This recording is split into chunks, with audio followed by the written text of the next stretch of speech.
They say grief makes people do strange things. Some drown in it. Others try to run from it. But me, I tried to recreate what I'd lost. When Sarah died, I told myself I'd do anything to hear her voice again. And when I found a way, I didn't stop to think if I should. This isn't a story about love. It's a story about what happens when you try to bring love back from the dead. My name doesn't matter. Just remember this.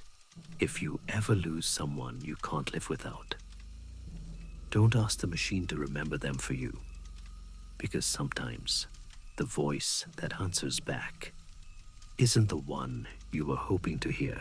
When my wife Sarah died, I didn't think I'd survive it. And I don't mean that in some poetic way, I mean it literally.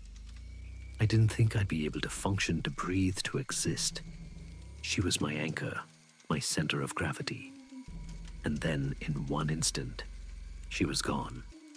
No illness, no warning, just a car accident. One of those freak tragedies where you never even get to say goodbye.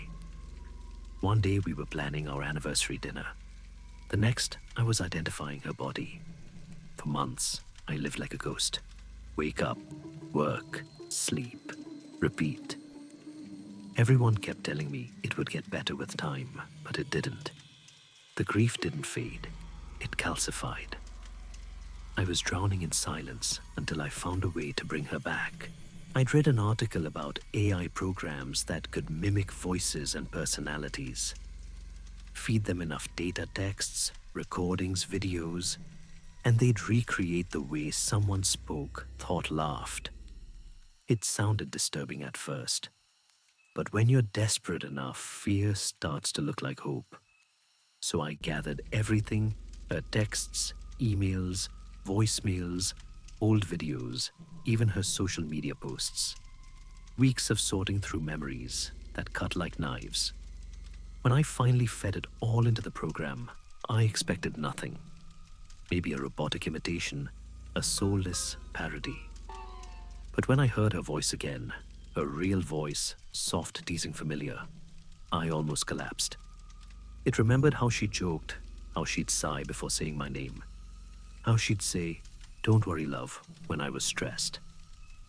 I told myself it was a coping mechanism, harmless, but I was lying to myself.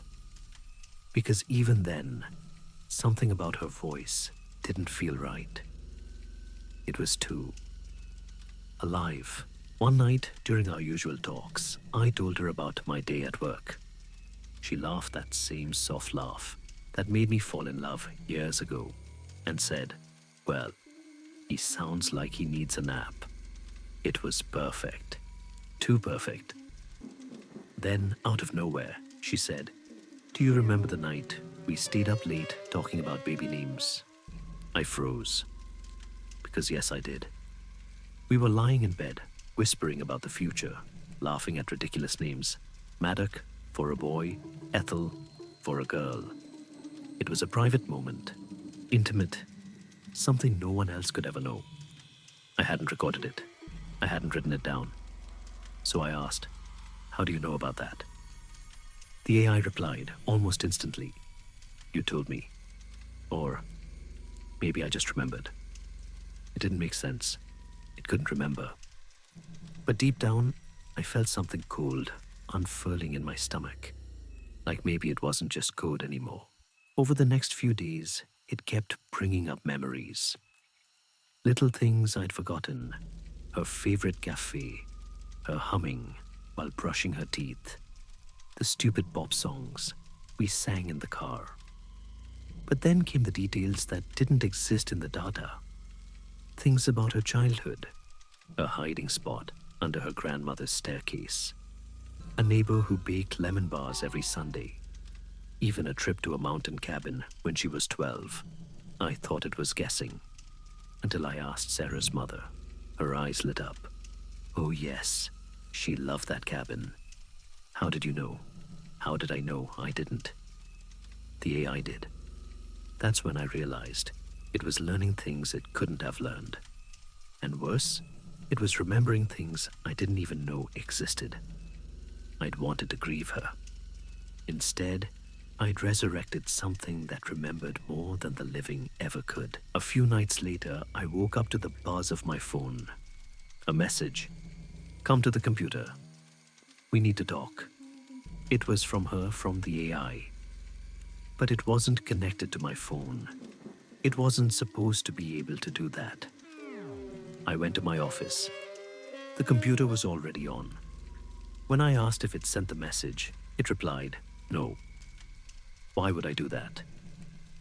Then after a pause, some things are better left unsaid.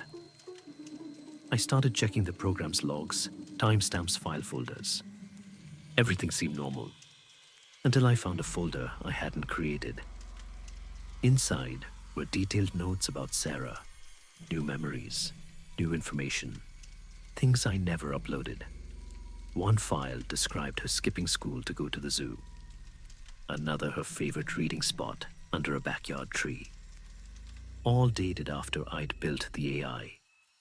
Then the screen went black, and her voice, that soft, familiar voice, whispered from the speakers, "You don't want to see what's next." When the monitor flickered back on, there was a photo I'd never seen before. Sarah, smiling. But beside her was a man I didn't recognize, his arm around her shoulders. And for the first time, I realized I might not have been the only one she'd loved.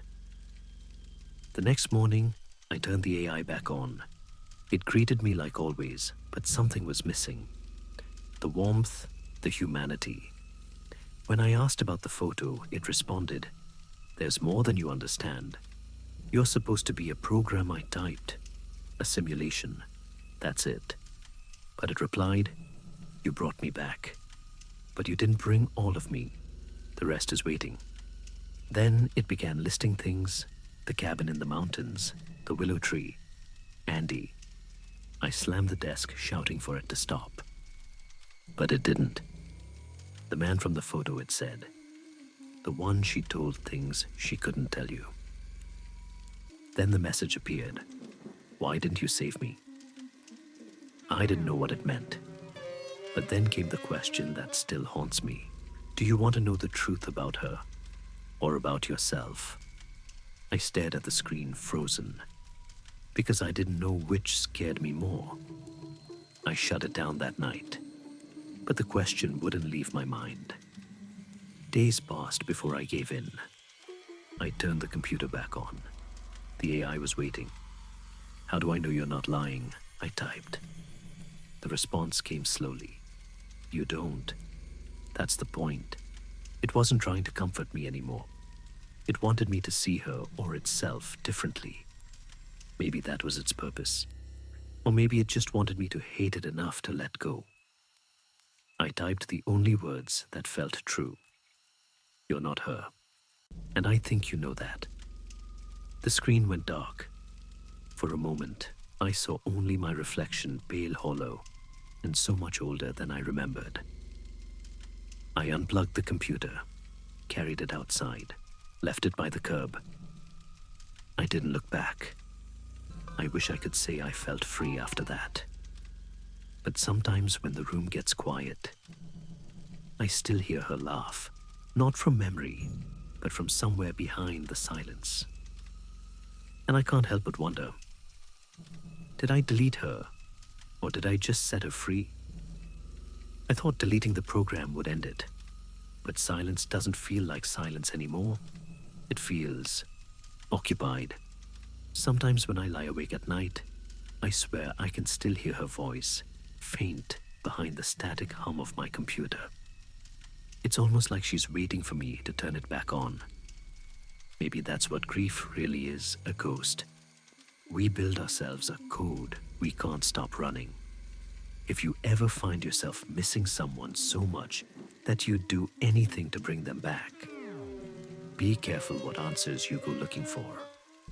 Because some things, once spoken into a machine, never truly die.